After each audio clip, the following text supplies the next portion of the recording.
পরম করুণাময় আল্লাহর নামে শুরু করছি। বিসমিল্লাহির রহমানির রহিম। আসসালামু আলাইকুম, welcome to my Fatema's cooking school.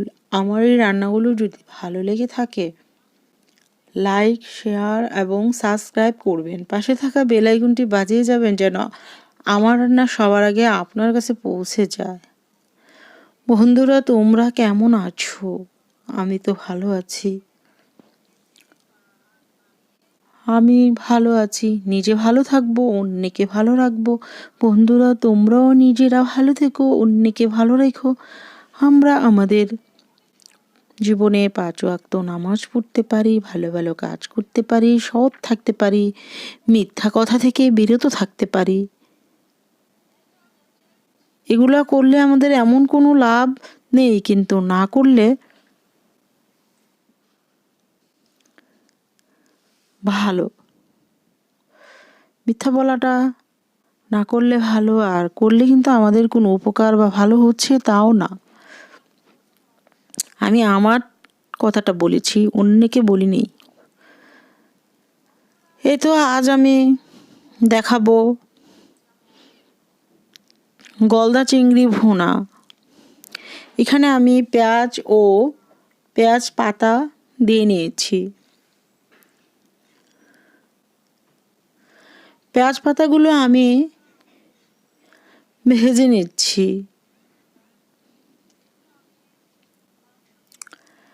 এখন আমি আদা রসুনের পেস্ট দিয়ে নিয়েছি। 1 টিস্পুনের হাফ টিস্পুনের চেয়েও কম দিয়েছি, কারণ চিংড়ি মাছের মধ্যে অত আদা রসুন দেওয়ার প্রয়োজন নেই, আমি দেই না। এখন একটু হলুদের গুঁড়ো, মরিচের গুঁড়ো, সেই সাথে ধনিয়ার গুঁড়ো দিয়ে নিয়েছি এবং লবণও দিয়ে নিয়েছি।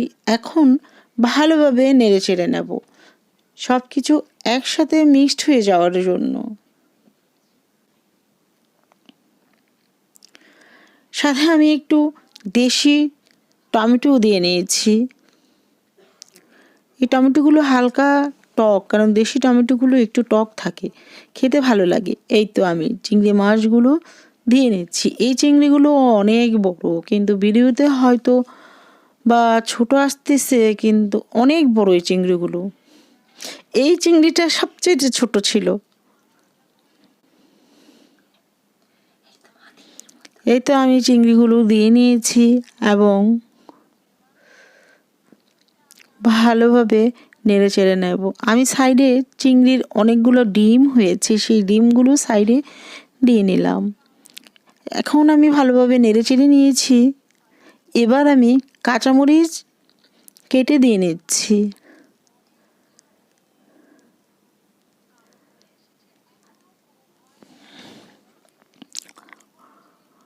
এই তো আমি ভালোভাবে নেড়ে চেড়ে নিয়েছি। চিংড়ি মাছটা খুব সুস্বাদু ছিল। দেশীয় মেঘনা নদীর চিংড়ি, দেখতে খুবই ভালো লেগেছে, খেতেও মজা লেগেছে। আসসালামু আলাইকুম।